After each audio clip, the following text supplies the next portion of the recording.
Hey guys, welcome back. If you want to go to a college in America, this video is for you. Today's guest was a top amateur golfer. He now runs his own scholarship company. Hey guys, welcome back, and today we're going to be interviewing Fraser from Collegiate Golf USA. So we're going to start doing the quiz first, and then we'll get down to the questions. Leave your scores in the comments below. So, what year did Laurie Paul win the Open? Paul Laurie, 2000, 2001, or 1999? That was 1999, Brody. Correct. The Open is back in St Andrews this year. How many under par did Tiger Woods win back in 2000? Under 10, under 19, or under 6? 19 under. Correct. What is Tiger's full name? Eldrick Tiger Woods. Correct. Whose nickname is the Great White Shark? Greg Norman. Correct. I forgot to give you the answers there. All right. When was the year Happy Gilmore released? 1990, 2001, 1996.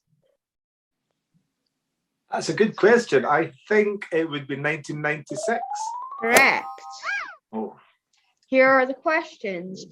So, yeah, you got absolutely every single quiz question right. So we What's my prize? Is there no prizes? You need to get bragging rights. Top of the leaderboard in good question. So we can get to know you better. Tell us about your golfing and work history. So golfing and work history. I'll try and keep this brief because I don't want to bore everybody to tears with it. So I've played golf all my life, Brody, similar to yourself. When I was your age, I played a lot of golf. I played some football and rugby and tennis and other sports, but golf was always the sport I was a bit better at. So I played a lot of golf through my junior years, club golf, county golf, national golf. And then when I was 17 years old, when I left high school, got the opportunity to go to America on a golf scholarship back in 1995.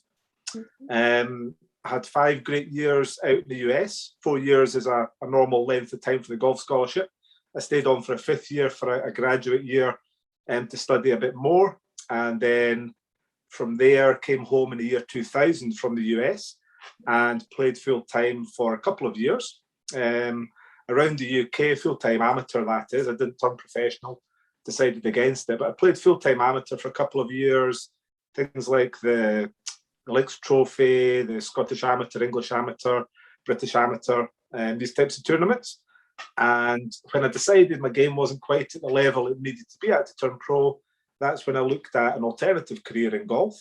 And I got into golf education, teaching and lecturing and coaching and passing on what I had gained from the game of golf to students. Okay.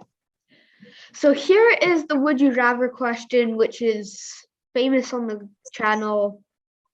Would you rather be licked to death by 100 puppies or 100 stone puppy? 100 puppies or 100 stone puppy? Uh-huh. Depends what type of puppies they were. Okay. Probably if they were nice puppies, if they were cute and they weren't, they weren't too big, then probably 100 puppies. Okay. Did you go to college in America? And what was it like? I did, yes. So 27 years ago now, back in 1995, I went to college in the US, and it was a massive shock to the system initially. Because it was before there was any of this technology that we are talking on right now, Brody. So it was before computers and technology were really advanced. It was before Google had been invented. There was no FaceTime, social media, anything. So when I went to the US, I didn't see my parents for 5 or 6 months at a time. I had to do it the old-fashioned way and just pick up a telephone and speak to them over the phone every week. And I started off college at New Mexico, which is the state just to the west of Texas, over in the sort of Midwest of America. And I did 2 years there, had a great time, studied, practiced and played a lot, traveled on a team. In the US, five guys and 5 girls typically travel on a team, sometimes 6 if one player travels as an individual. Golf really got a lot better. It took off, a very competitive environment in the US. And after I graduated from college, after a couple of years, I transferred to a Division I, NCAA Division I university in Virginia, which is over on the East Coast, the Atlantic coast. And had another 2 years, or 3 years, but 2 years on the golf team and competing and traveling, and then that extra year study. The Sun Devils got the little devil mascot. What was the mascot of yours? So because I was at 2 different schools, in America they call schools, which covers colleges and universities. So the first 2 years I was a Thunderbird, which is like a big red bird. And then when I traveled to Virginia Commonwealth University, it was a ram. Okay. Like a male sheep. Okay. Were you in a frat house? If so, did you get pranked at 3 a.m.?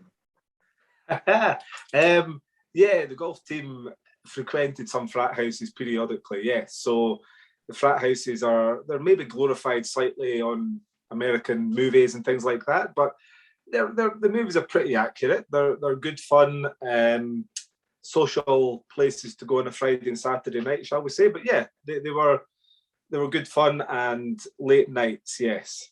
But you had to behave. If you didn't behave, if things happened, then sometimes you might be removed from the golf team, or if you had to miss a class or two from university or college, that was frowned upon as well. So you'd maybe get into a little bit of trouble for that. So definitely always up for enjoying ourselves, but we were always mindful or aware that we had to be careful because we were on athletic scholarship, so we had to be a bit more careful than others. So if a junior golfer wants to go to college in America, what do they have to do to achieve that goal? Initially, I would say, in a way, don't think or don't focus too much on it at a young age. As long as a junior enjoys their game, they have to enjoy the game of golf. It has to be fun. That's the key thing. I know you enjoy your golf, Brodie, and you find it fun beating your dad, which is good. Yes. But the key thing for any junior, first of all, is to enjoy the game. Secondly, is just to keep playing and practicing as much as they can. And opportunities will come around if their game gets to a semi-competitive level or quite a competitive level through their teenage years by the time they are 16, 17. And the time they're thinking of going to the US, that's when you need to be thinking about club golf, so playing in medals at your home golf club, but also moving away from your golf club and playing in county events and events a bit further away from home, and then also national level golf as well, because that's what the coaches in America look for, are junior golfers, young boys and girls who compete in the biggest competitions that they're eligible to compete in their home country. Okay. On your website, it talks about divisions of college. What is that? So an analogy, which is a comparison, it's a good question. Sometimes people classify or think of the American college golf system a bit like football. You have the Premier League, Division or Championship, Division I, Division II. You know what I mean? Mm-hmm. So the Premier League would be Arizona State, for example. I know you're a big, Arizona State fan, Brodie. Mm-hmm. So that would be your Division I, like the Premier League. But you also have Division II universities and colleges in America, and these are still very, very competitive golf performance-wise, academically as well. They can still be some of the most academic institutions in the US. The thing that classifies intercollegiate athletics in America is also the size of their athletic department. You know, some of the big flamboyant Division 1 universities have American football teams, and they have big stadiums that they can fill, and, you know, lots of revenue or money is generated for the athletics departments. So that's the best way to think about it. The Division 1 are the most competitive to try and get into, because there's so many fantastic junior golfers, male and female, all over the world who try and get into the American system. And sometimes, you know, the Division 1 universities market themselves and promote themselves very, very well on social media, Instagram and the likes. The reality is there are equally good opportunities at Division 2, which would be like the championship in terms of football, but very, very competitive. There's been, you know, many fantastic golfers come out of Division 2 universities and also junior college, where, you know, fantastic opportunities exist at Division 1 and Division 2 as well. Okay. What is the best way for people to get into contact with you? I think nowadays social media is always one of the strongest ways, isn't it? Whether it be Instagram or Facebook. I don't do much on Twitter, although I have a Twitter account. It's mostly Instagram nowadays. That seems to be what the kids are using mostly nowadays. I do have a website you mentioned earlier, so there's a direct inquiries link, which I'll get a notification. Email if somebody emails a question or has any questions at all about the US system. So Instagram would be a good way, Facebook as well, or the website. We'll leave it in the comments. Excellent. Excellent. Sounds good.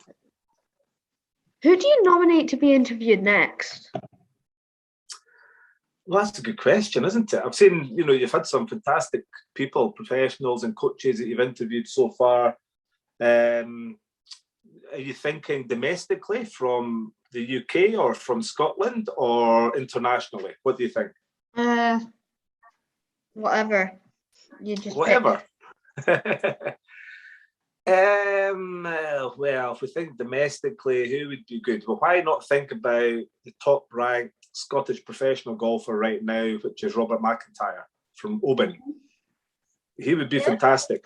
Maybe a difficult guy to get because he's very busy. He's traveling on tour and he's on his way to Los Angeles right now for the Genesis tournament at Riviera Country Club. So probably a busy guy. However, maybe worth dropping him a message on his Instagram. One of our students is a close friend of Robert and certainly seems to be a very down-to-earth guy, and I'm sure you'd get a response. Outside of that, you know, there's maybe some other professional caddies, maybe Robert McIntyre's caddy, guy called Mike Thompson, who used to caddy at Kings Barnes, who's a full-time caddy for Robert McIntyre. Again, great guy. Used to play a bit of golf with him at London Links many years ago, but very approachable, and I'm sure would give you some of his time, Brodie. That's been 2 nominations for Robert, one Stephen Gallagher, and the second one is you. Excellent. Yeah, we'll have to get him on now. So that's it. Make sure to like, subscribe, make sure to check out the Collegiate Golf USA, and thank you very much. Peace. Thank you. Thanks, Brodie. You're welcome. If you want to have a tour of the Old Coast Hotel, next week's video is for you.